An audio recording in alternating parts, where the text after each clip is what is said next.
For years, the Alfa Romeo name has been an essential part for any Petrolhead's collection. From the classic Tipo 33 Speciale through to the 156 GTA, right up till the 4C that you see today. One is not a true Petrolhead until one has owned an Alfa Romeo. Now you may be familiar with the current Giulia range, especially the Quadrifoglio that everyone has fallen in love with.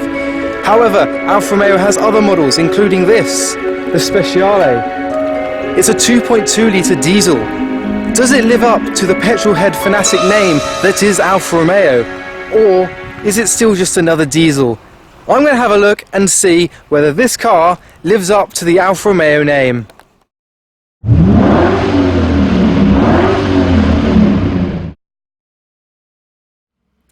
Hello and welcome to the Alfa Romeo Giulia Speciale. Today Alfa Romeo has lent me this car for me to find out whether this is still a true Petrolhead's machine. So this car still has the basic styling of the Quadrifoglio that everyone loves. It's got the signature Alfa Romeo grille here, and these headlights I think really work well. I do love the grille. There's got a point here, there's a point there, there's a point there, there's a few points there, and it's like a shark. It's just a really nice to look at front end. As along with the sharp edges, it's also a very pretty car to look at. Furthermore, I've always been a fan of Alfa Romeo's wheel design, and these 18-inch alloys have not let it down either. And the signature red calipers really do show off its sporting capabilities, despite still being a 2.2 litre turbo diesel. But hey, it still has a turbo, and everyone loves a turbo. In fact, let's have a look at this turbo. Let's see if we can see the turbo. Now let's find this boot.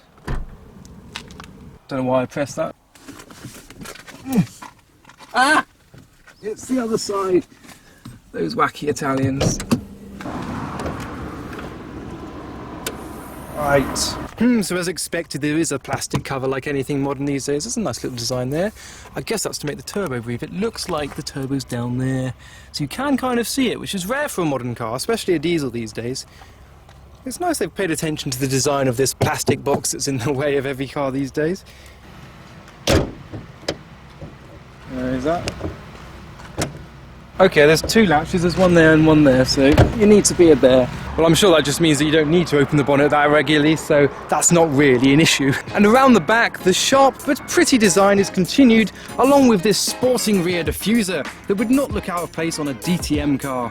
But be aware, these chrome tips are for show. Like with anything these days, the actual exhaust is inside there, but that's what everyone does, so there's nothing to complain about really.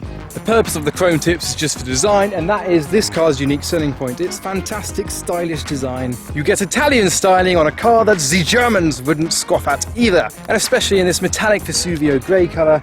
It really does fit in with the German Mercedes, Audis and BMW that this car is trying to compete with. And inside, the Italian styling is continued with this Italian style start-stop button like you'd see on a Ferrari. However, combined with the large head-up display, it can compete with the German executive saloon car. But as it promises to be a sporty car, there's only one way to find out how sporty it really is, and that's taking it for a drive.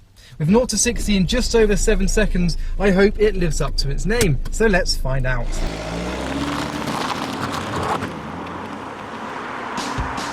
I managed to get a very progressive power output from this turbo diesel, with no turbo lag noticeable, and a very quick response from the engine. When you put your foot down, it goes. There it goes. Admittedly, that diesel soundtrack does dampen the sportiness somewhat. If it had a petrol engine, it would sound so much better, and sound is a big part of a car for me. I'm just trying to imagine what it sounds like with a V10 or a V8. Just ignore that. And the response from the engine is something I've never experienced from an automatic diesel. Normally you put your foot down, there's a little bit of delay. Oh yes, sorry, so I was meant to go then. I'll go now to make up for it. Was that alright? Oh yes, the turbo's going to kick in now, just to let you know. This, it's straight away. I have to say, it's a little shame that the bonnet isn't a bit more rippled. I do like a rippled bonnet so you can see some nice belts and curves. Because it's such a pretty car, it's a shame for it not to be visible from the inside. Obviously the dashboard looks amazing, but you can't see much of the body.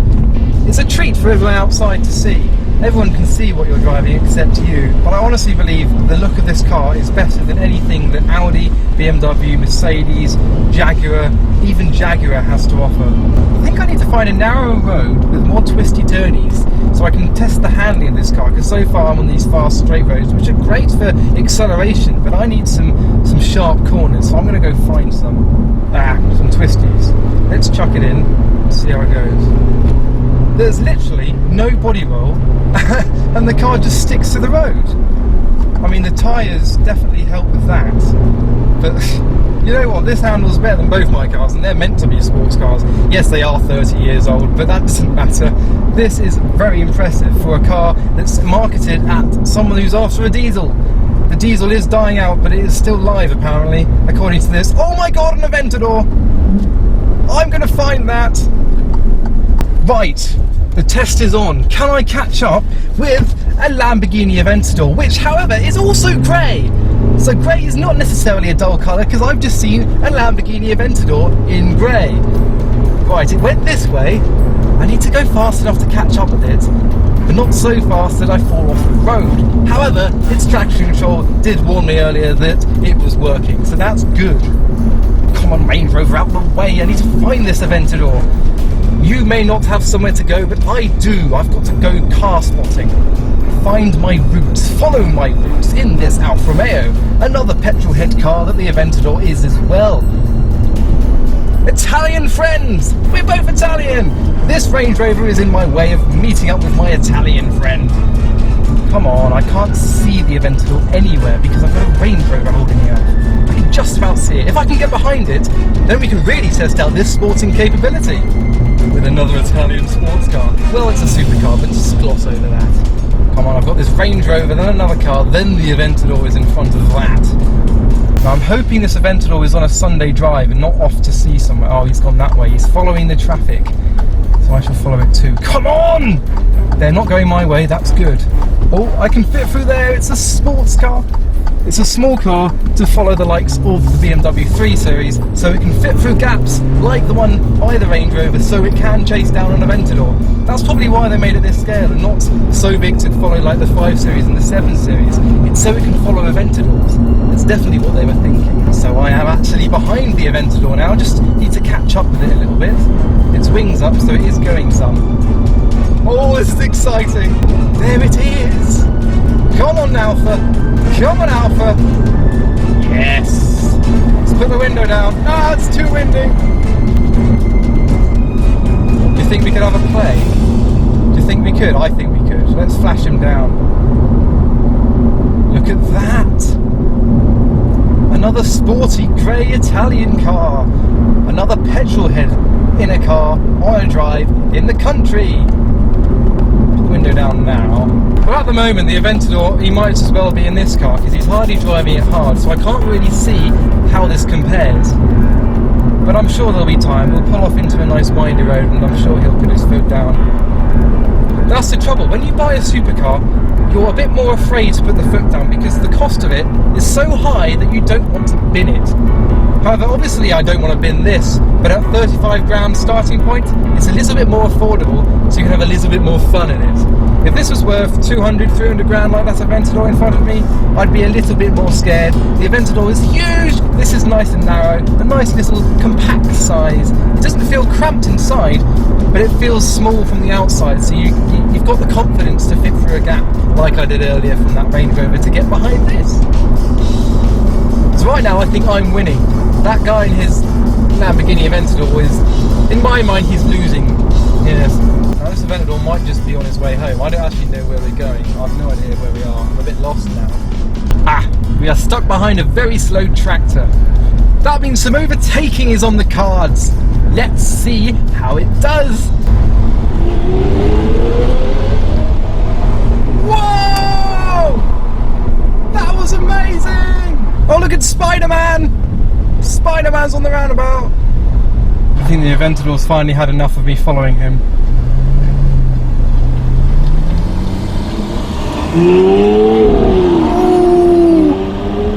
There he goes. He did look a little bit like Robert Downey Jr. Right, I have no idea where I am. Alpha, take me home. Navigation, recent destinations, favourite destinations. Right, I've got 8 minutes to shave off my time according to the sat-nav. let's see if the Alfa Romeo can make it there in time. I have to say, the ride is really good in this car, and it's just the perfect kind of driving position. Sometimes you get in a car and it just feels a bit alien, but this, I feel I'm used to it. Ooh, Jaguar F-Type. Turn left. Oh, turn left. Ah! Ho ho! Those brakes are great! That was my bad for not realising I need to turn left, but it gave me a chance to turn and set the brakes. What a road, what a car!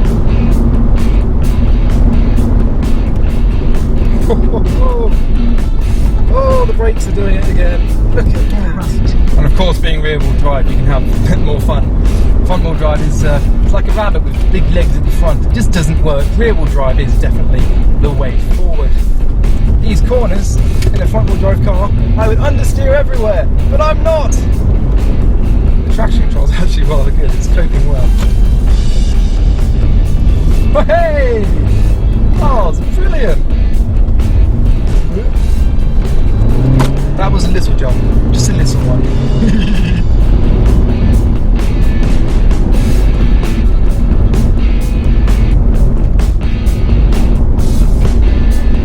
So to conclude, is this car a true Petrolhead's car? Does it live up to the Alfa Romeo name?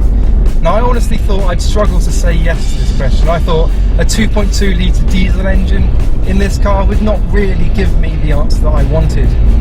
But it's impressed me. It's very responsive, it's a quick car, the steering is amazing, it handles well. Being a diesel, it can be very economic. However, I personally am not a fan of diesels. On a sporty car, I would prefer the petrol soundtrack. But if you can live with having the diesel soundtrack, this is as sporty as any rivaling BMW M Sport 3 Series, all the Audis and everything else. And this car is definitely the prettiest of all of its competitors. So it ticks all the right boxes, only for me, that diesel soundtrack does not quite live up to its sportiness. Horses, not the right horsepower. I've got 180 horsepower, they've got 2.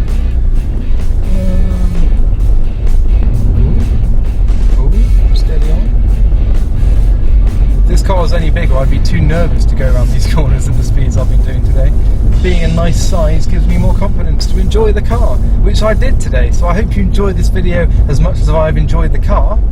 Don't forget to check my Amazon link underneath all the t-shirts I've got available. But thanks very much for the Fox and Locks for giving me accommodation today, and of course Alfa Romeo UK for lending me this spectacular car. A car that I would say is the prettiest car of its category, and the sportiest diesel of the category as well. So thanks very much for watching. See you next time.